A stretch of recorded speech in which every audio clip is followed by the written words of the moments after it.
This episode is sponsored by Cozi. Did you know that there's an organizing app designed just for families? If you've started to feel busy again, and for a lot of us, I think we never stopped, and your calendar is filling up with more events and kids' activities than all of last year, why not do your future self a favor and get Cozi? Cozi is the #1 organizing app that families use to juggle school schedules, practices, meetings, doctor's appointments, and even a workout or a date night. Imagine that. And it was even named a must-have app for better life by the Today Show. With Cozi, you'll be all set up so everyone knows who is doing what, when, and where. Cozi will even send emails every morning with the day's agenda. How cool is that? So no more missed pickups or double bookings. And here's how it works. Cozi tracks everyone's schedules and events in one place with a shared color-coded calendar, and it's easy to get started. You can even pull in events from your family's personal work and school calendars. The best part? It's free. Just download Cozi Family Organizer from the App Store. That's COZI to get the free app today.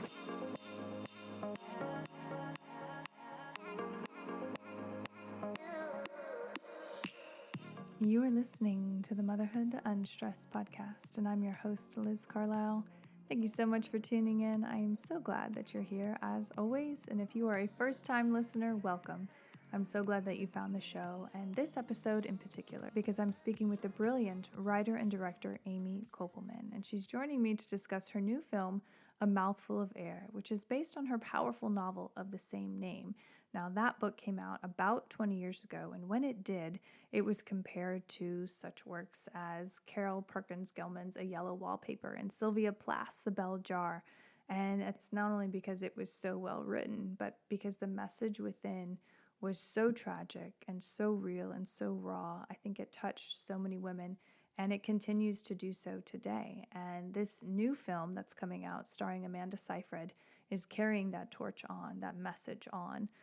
And so this is a conversation about maternal depression, its causes, its cures, and the toll that it exacts on the woman's family. But it's not a conversation that should bring you down. I think when any woman stands and tells her truth, it emboldens all of us to be able to know ourselves better, to be able to say our own truths without shame, without trepidation. And so that's what Amy is doing here today. That's what she does through her work.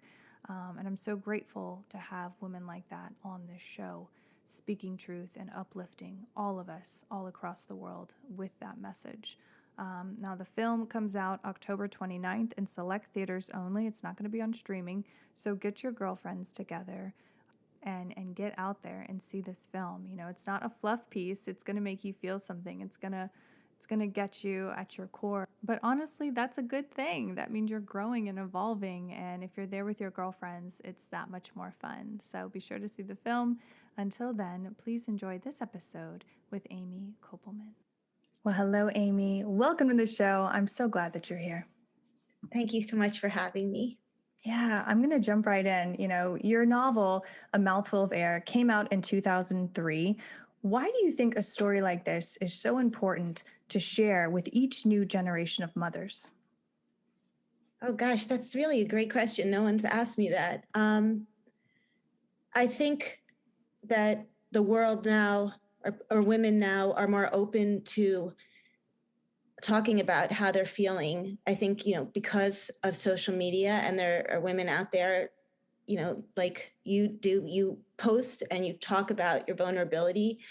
And so I think often we're able to understand someone else's life experience or understand our own life experience through fiction. We have these characters that we hold on to since, we're children, and that's our example of that. So we're able to kind of forgive characters more easily than we're able to forgive ourselves. So that doesn't really answer your question as much as to say when it came out, no one really ever used the word postpartum depression. I remember, I don't think anyone actually sets out to write this book. Like, if I knew where this book was going, I don't think I would have written it. At the time, I think I was just not consciously, but somewhere inside of me writing through the fear of, like, what if I hadn't gotten the help I needed? What if I made different choices? But like I said, I wasn't aware of that at the time. At the time, I was playing with my kids and I was very well. And I wrote the last scene and I was like, wait, can a mother even hurt her child? Like, is a mother physically capable of it? And I went to the computer and I Googled, I wasn't Google, I went to Ask Jeeves, that there wasn't Google, and I was like, can a mother hurt her child? And this website came up, a rudimentary website with like this flashing butterfly. And it was a letter from a mother to her daughter who had killed herself. And that was after having a baby. And that was the first time I'd ever seen the words, postpartum depression. And I thought, oh, this is a thing. This is a real thing. And it's worth talking about it, even if people think that you're, a freak and a terrible person for it.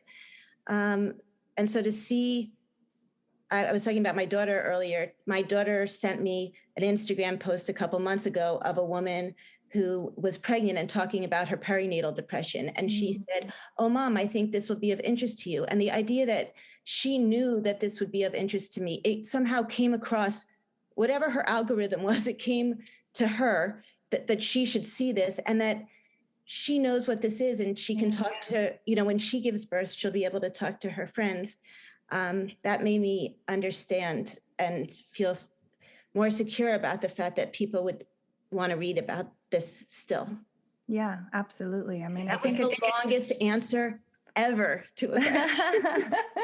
No, but I feel like you have to go down that road to explain fully, why it's here and why it's still so relevant. And I absolutely agree with you. Like, nobody really prepares you for what life is going to be like when you have a child, even when you do read all the books and the, what to expect and all of that. Like, when you're in the moment, when you're in the day to day and the days feel like they're weeks long, it's a whole nother ballgame, which is why I love this book and why now it's a major motion picture with Amanda Seyfried. Congratulations on that.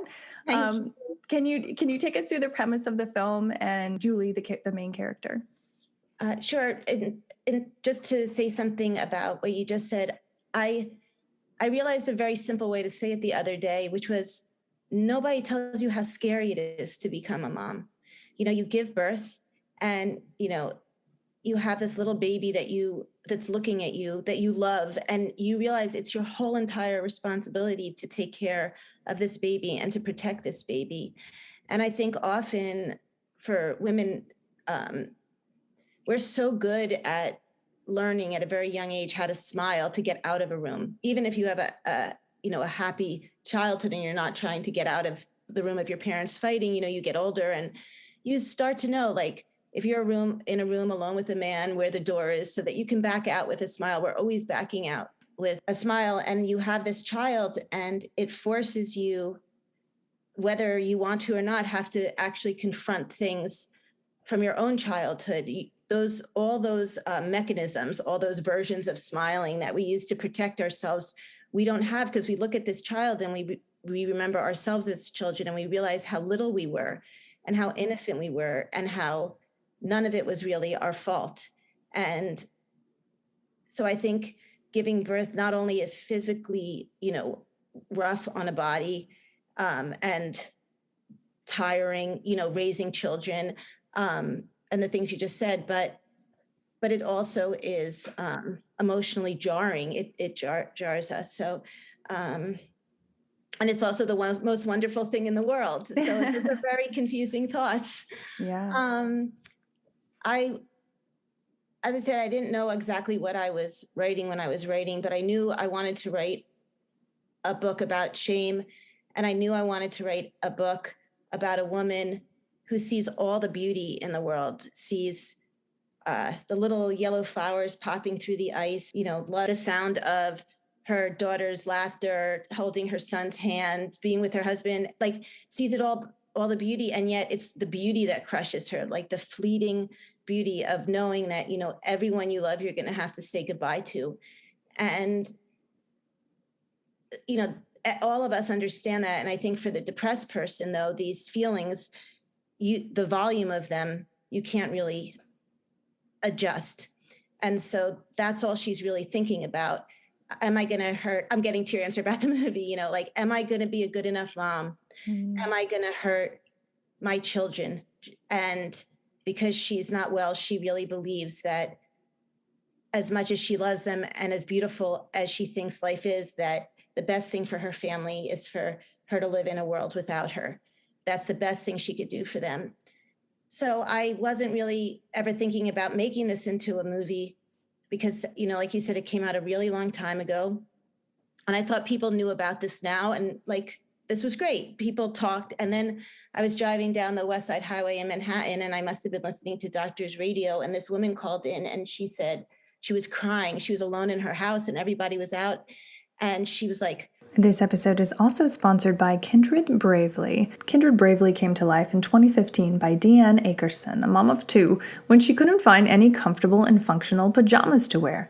As moms, we have to stick together, which is where Kindred comes from. And Bravely, well, being a mom can be tough. It is definitely not for the faint of heart. Kindred Bravely is devoted to making life easier for pregnant and nursing moms, from breast pads and non-skid socks to nursing bras and the most comfortable pajamas that I've honestly come across. And they use a lot of bamboo fabric in their clothing line, which I adore because it is so supple and so soft. You really have to feel it to understand. And perhaps most importantly than her clothing is Deanne's mission to build a community of moms who support and celebrate each other.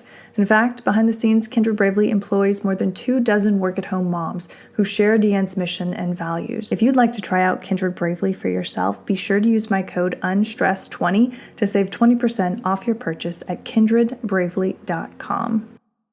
And she was like, I'm so scared and I can't tell anybody, and I remember thinking, wait, I don't understand. This woman obviously has very bad postpartum depression. Wait, no one, she's scared to tell people, she's scared. They said, well, why don't you go speak to somebody? Why do you go to speak to a counselor?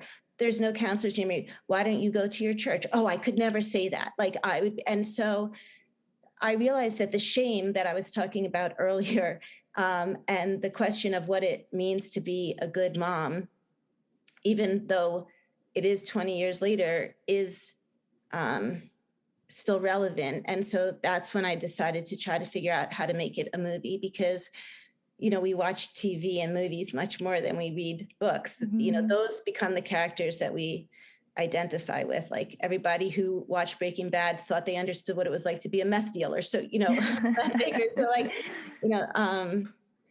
but in all seriousness, that's what made me do it. Cause I thought, well, maybe there's a way if I find the right person who people know is a good person and an earnest person, like Amanda is truly what you think she is.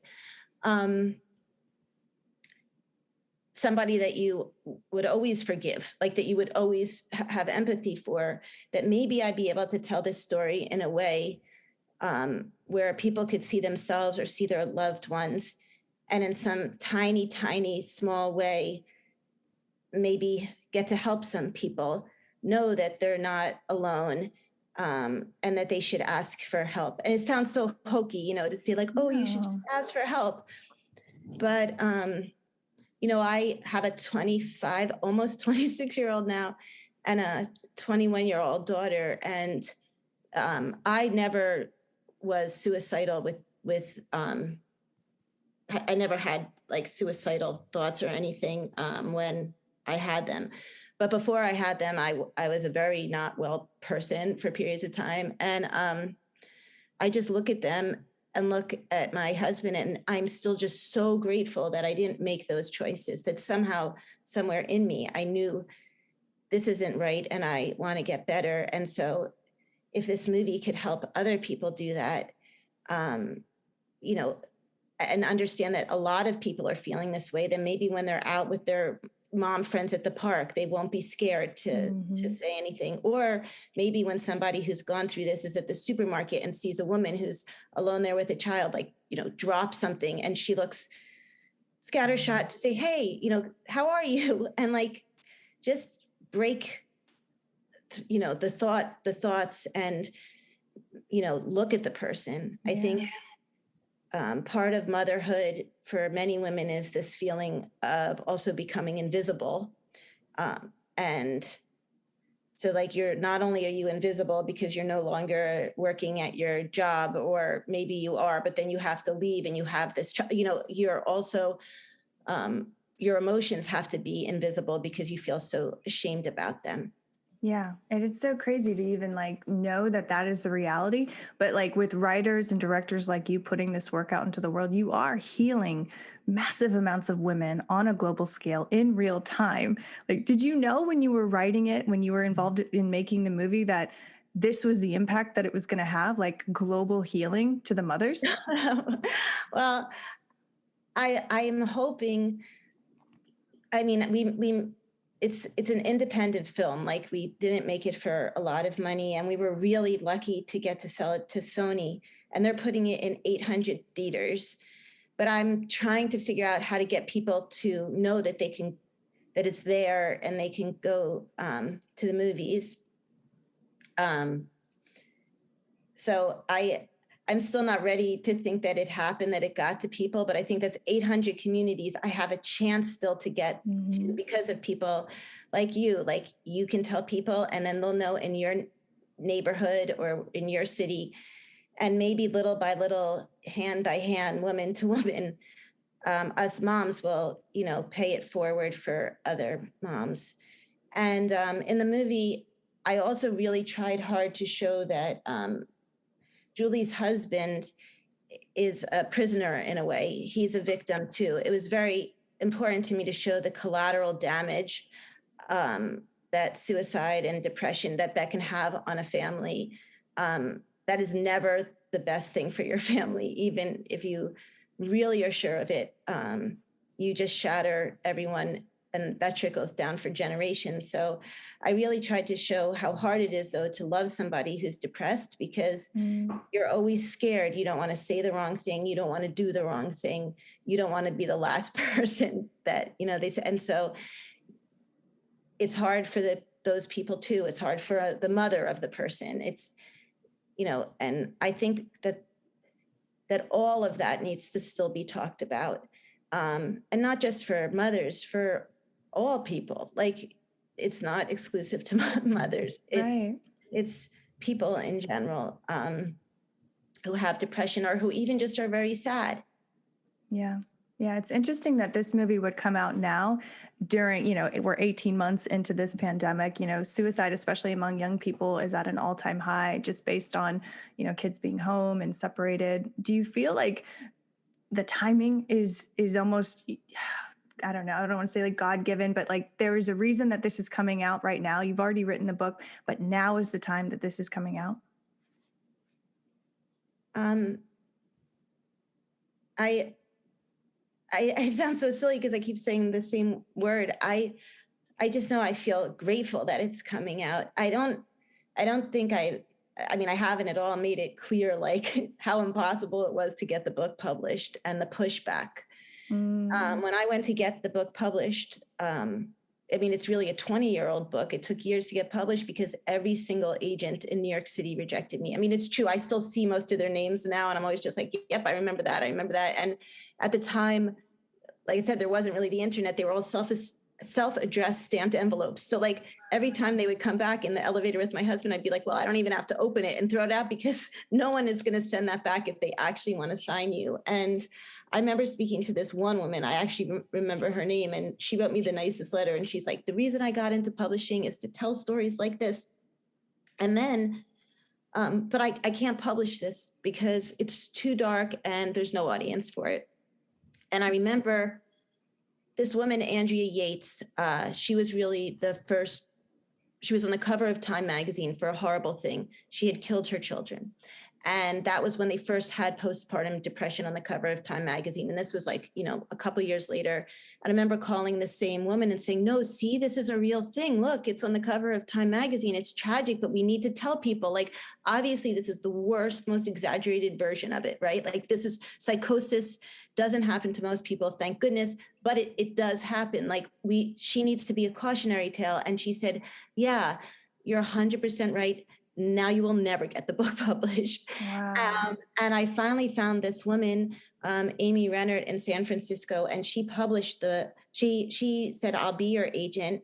And she found this little independent press that was good. It was really good at the time. The man who owned it passed away, so it's not in business anymore. And he put out the book. And that was like a miracle. Like, it was, and it was never, I can't say it was a bestseller, but it got to the people that it needed to get to. And it started a conversation in a very small way, at least around the people I knew. And it also made the moms very reticent to send their kids to my house for a play date until like a month later when they realized, wait, if we don't send our kids to her house, they're going to all have to come to my house. Because I really love children, and I love, being a mom is the best thing that ever happened to me. And I want everybody to have the chance to have that kind of joy without the gauziness of depression. With, I said this the other day, I hate like repeating myself, but everyone should be able to go to the park and put their child in a swing and be able to both not be panicked that the baby's going to fall out of the swing or the swing's going to drop from the bar on top, or all the things we worry about, and not be pushing the swing kind of not in the present, but with like this gauzy feeling between you and the moment. So like, that this is a pretty moment, but you're there, but you're not really there. Like I want as many people as possible in whatever small way possible to be able to push that swing and be there and have that joy, be able to feel that joy without it crushing them, and without fear overcoming them. And, Julie is somebody who doesn't have, financial obstacles. She doesn't have obstacles in terms of, access to doctors, knowing about doctors. And yet she still doesn't she doesn't make the right choices because this pressure to be a good mom is so much stronger in her head, and how she defines that, than all the voices around her. And I consciously did that because I thought, put one subway stop in the middle of that, make somebody a single mom and she's raising the family. If Julie isn't going to go get help and get better, Right. how are we going to reach women who have no support system and are trying to survive? Like, how do you, and also like, how do you piece together like the fact that like it is hard and they should be depressed versus depression? And so I also have always, I've written 3 novels and they're all about maternal women's mental health, and say, how do we reach those people so that we explain that depression, real depression, whether it's, clinical depression that you've had, since a child or since you were a child, or if it's new from an inciting incident, your parents died, there was a car crash, from grief, or, postpartum depression, which you don't have to have a history of depression to have postpartum depression. It's an illness no different than asthma or diabetes. And you wouldn't if you were standing at the park with that swing. Oh, I've never made this connection before. It's the same analogy. It actually can all work together. You would never not take asthma medication. You would never say, wait a second, I'm not going to take asthma medication because I can't breathe here in the park. You would take the asthma, you would take your inhaler, it'd be in your jeans, you'd do it, and then you'd keep swinging your child. And you would never have guilt about that. Right. And somehow we need to explain that, because the other problem with depression is the symptoms of depression are the exact reasons why we don't get help. It's like the voice in our head telling us everything's hopeless, that we're terrible, that we're not worthy, that this beauty that came out of us is a con, like we tricked everybody because really we're terrible people on the inside, and so all those affirmations are the kind of things that don't actually help you get to the doctor's office, which is why it's up to friends and family to look for it. And in this particular case, we're talking about postpartum depression, after the person gives birth. I mean, something like 80% of all women, I actually should find out that number, have, the baby blues. Yeah. But for somebody who has postpartum depression, that doesn't go away. Sometimes it doesn't happen till like a couple of months. Right. But since we've all understand, even if it's just for a very small amount of time, what that looks like, we have to look at it, in our friends. And in strangers and in like we just have to actually look out for each other, which again sounds so like Pollyanna-ish, but it's truth. I mean, what do you think about it was about you that desired to really look at it, to really dive into it, to explore these darker themes when so many other people, are reticent to do so? I mean, I look back, I mean, I'm a very shy person. I mean, you saw how flustered I get just trying to turn on the computer. I stay, mostly by myself and my little family and my couple friends. And so when I look back and I think like, why did I keep sending it out to agents? Like, why with my personality why did I have the audacity to just keep sending it out? And I guess there was something in me that was,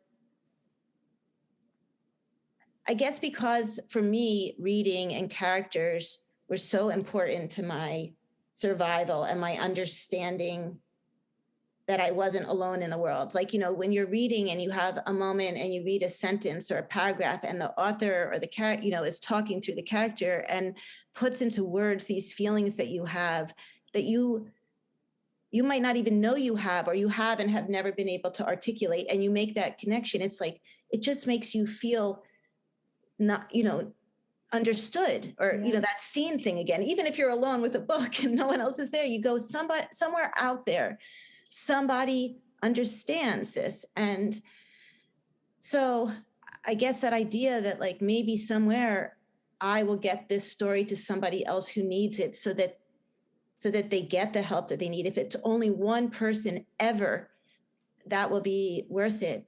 So that's why to say, like, to think, oh, I have 800 screens, like that's 800 people, no matter what, if one person goes to each of the movie theaters. Yeah. Yeah, I don't mean to get choked up, but it makes me hopeful. And there's so much divisiveness. But I think that this is one of the things that we can all unite with as women and mothers and human beings, that nobody should face that kind of sadness alone. And it also, you don't have to, you can take medication. Yeah, absolutely. And I think that definitely comes across in the book. It certainly comes across in the film. I'm wondering, how did you know that Amanda was truly the right person to play this, to carry this message to so many women all over the world? Well, the only problem with her performance is that it feels so real that you almost just want to look away, because what she gives to the screen, the emotions that she, like, I mean, I hate using the word brave, because firemen are brave and policemen are brave and coal miners are brave, but as much as you can be brave as an actor, right? As this, like, she was totally brave. She just put every fear that she, I guess, could imagine, or any fear that she must have ever had as a mother herself, and she just gives it to us. And the reason I knew was because when I went to meet with her, I could see the goodness in her eyes. And and that was real, like this very real goodness. And it isn't flighty like in a rom-com. It's a thoughtful goodness. And her goodness and kindness made me know that even though she did not have postpartum depression, so she wasn't drawing upon her own experience, I knew she understood, and I was right. Yeah. It's really a remarkable performance.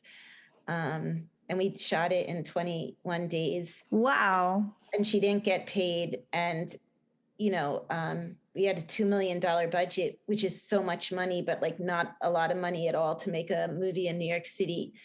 But we did it. And, people lent us things and, helped us wherever they could, with furniture or, Right. artwork and location costs. And I I think I just got lucky. I guess, like, I always will tell younger writers, like, don't write to what is popular now. Like, by the time you're done writing, that's going to be not popular. Like, I remember when I first went to school, everybody was writing short stories. By the time I graduated, it was like, never write a book of short stories. No one will publish a book of connected short stories.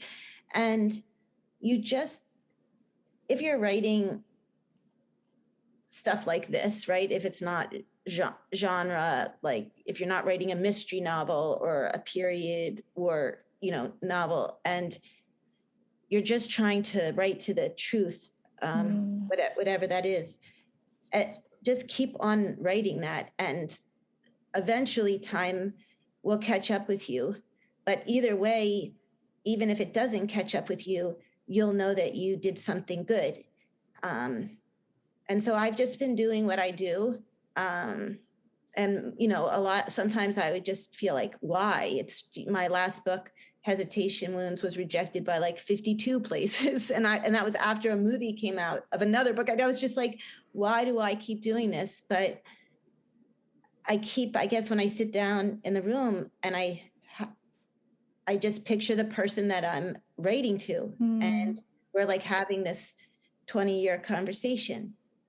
And I think my first book, A Mouthful of Air, was, as I said, writing through the pain if I hadn't gotten the help I needed. And my second book, I Smile Back, was, what about if I built this little family that I love so much, and somehow within me, I'm a self-destructive person like, my father, and I destroy everybody by,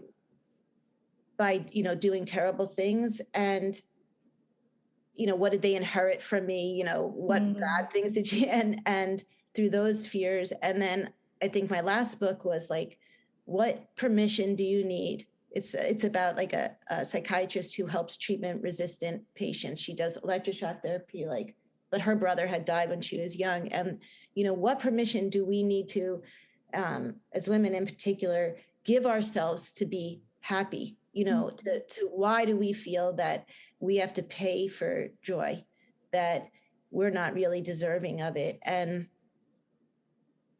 that again, every single person I know that's a woman, basically, except for like some of the mean girls when you're growing up, or the mean moms when you're a mom, feels that way. There's not a sense of entitlement to happiness when you're a thoughtful person.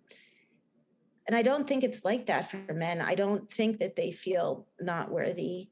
And I love men. I'm not a men basher or anything, but I do think it's just a different thing for women. Yeah, I think so too. I mean, do you think that's what you want your legacy to be? What do you want your legacy to be for your children and the work that you put out through your art? Is it that permission, giving us all permission to be happy and to do what we need to do? My daughter called me the other day, and she said she had spoken to her therapist that day, and she said, you got a really great compliment. And I said, I did. I was like so happy to be part of the conversation. Oh, of course. And maybe you weren't complaining about how annoying I am. And she said, yeah. She said, your mother broke the cycle. Like she broke the cycle of trauma. And that really meant everything. Yeah. So I guess if I think about it, it would be to do that for all little girls, so that they can grow up with mothers that aren't so ashamed and don't carry so much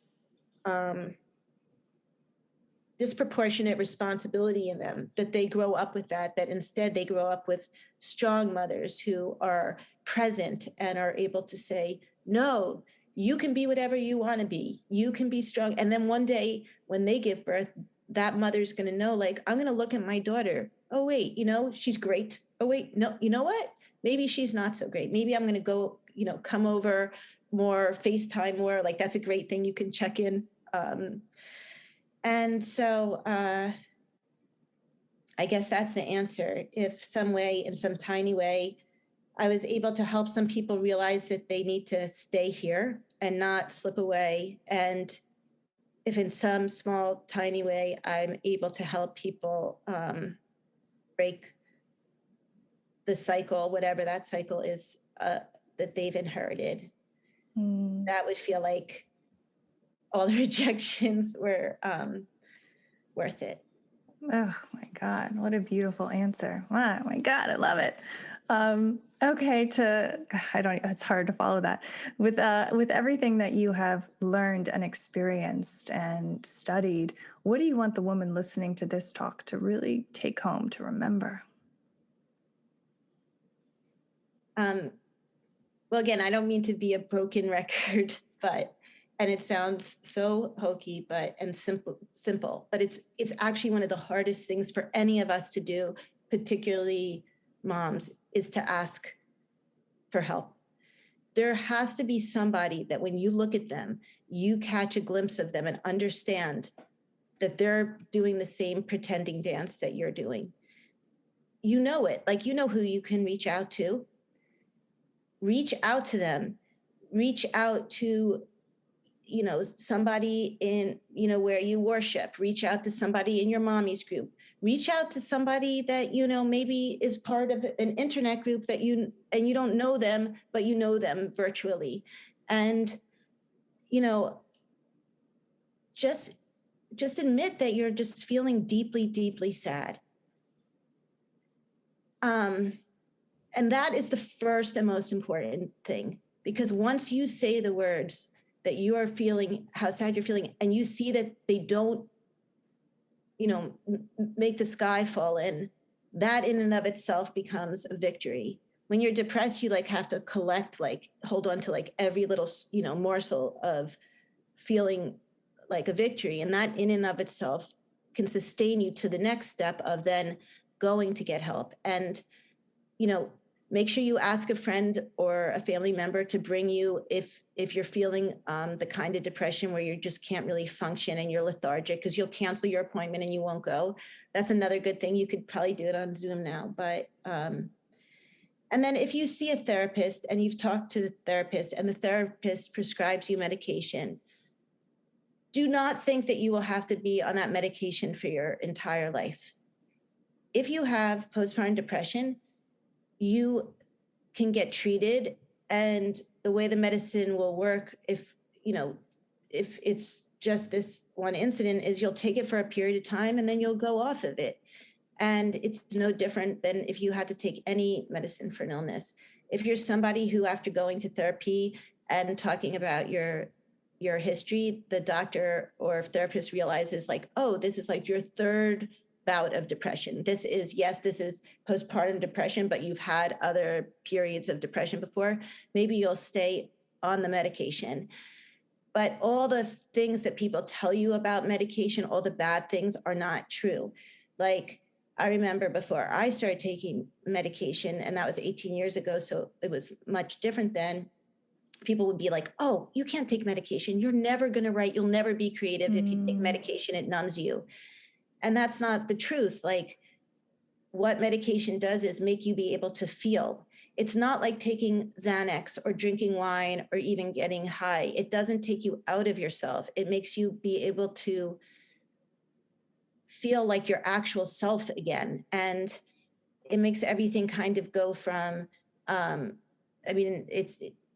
it sounds like so ridiculous every time I say it now, but from black and white to color, you are able to feel, because it gives you kind of like a trampoline underneath you. So if you're in free fall, you know that you will be caught. If you start to cry, you know that it will eventually, you will be able to stop crying. That if you start crying, you won't end up crying where you can never stop crying. Because I remember that was something I thought oh my goodness, if I start crying, if you listen to a song, you can listen to the song and really feel it. It makes you be able to feel. It doesn't make you numb. It makes you be able to get out of bed and write. It doesn't. I can't say that I've ever in a word depressed. Who talk about this is ridiculous thing to be doing voice in your head. If you're depressed, you're not doing that. So, and you don't get fat and you don't lose your sex drive. I don't know anybody who when they're depressed is like, let's get it on.